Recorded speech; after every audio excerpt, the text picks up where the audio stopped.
Une petite vidéo, voilà, pour le démontage-remontage de la direction assistée sur un Polaris Sportsman de 2010. Voilà, donc celui-là, elle a été changée. Là, ça a été démonté dû au jeu qu'il y a sur la pièce. Voilà, on voit ma vis de 6 là-bas, ma vis de 8, pardon. Alors en fait, elles prennent du jeu.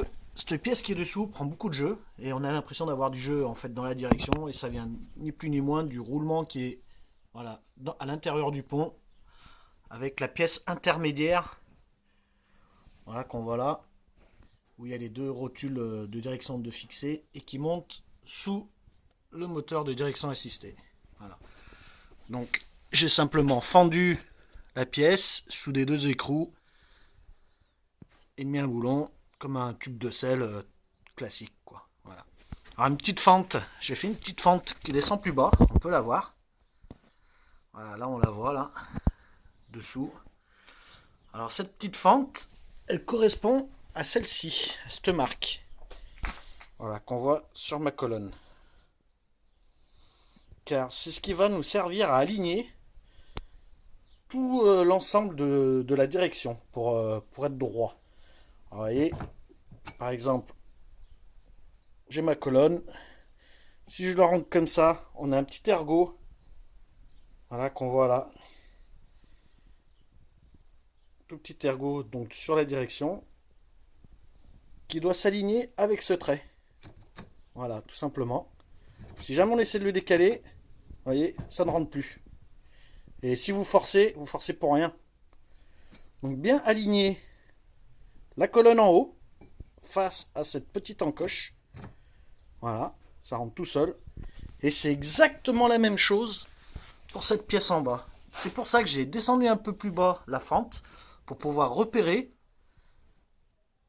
de façon à pouvoir tout aligner. Donc on met droit, tout simplement, hein. On tourne, on met la pièce droite.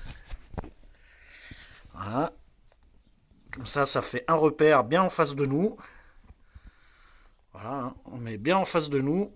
Et quand vous montrez la direction en haut, donc quand elle va passer ici, eh ben, il faudra mettre, en fait, ça vous fait mettre un peu le haut de travers de façon à pouvoir entrer bien droit aussi dans le bon emplacement. Voilà. Donc bien faire attention à ces marques. Voilà. Sinon vous ne serez jamais aligné. C'est le point zéro, on va dire. Et puis de toute façon vous aurez du mal à le rentrer comme il faut dedans. Voilà. Donc la mienne, elle n'avait pas de trace en haut. Par contre elle avait la trace en bas. Je ne sais pas si on voit sur celui-ci. Donc j'ai aligné en bas de façon voilà, ça c'est un moteur que j'ai changé déjà une autre fois. Voilà, on voit sur le bas de la direction, on a cette même petite encoche que l'on peut voir voilà, au milieu des dents. Voilà. Bien respecter ça. Après, c'est que du démontage, remontage tout simplement, donc obligé d'enlever le réservoir d'essence évidemment. Enfin sur le modèle 2010, les autres je sais pas.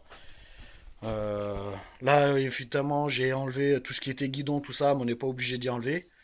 Je voulais juste être sûr. Au début, bah évidemment ça rentrait pas, donc avant de comprendre, bah voilà. Donc c'est pour ça que j'ai tout démonté. Maintenant, il n'y a plus qu'à remonter.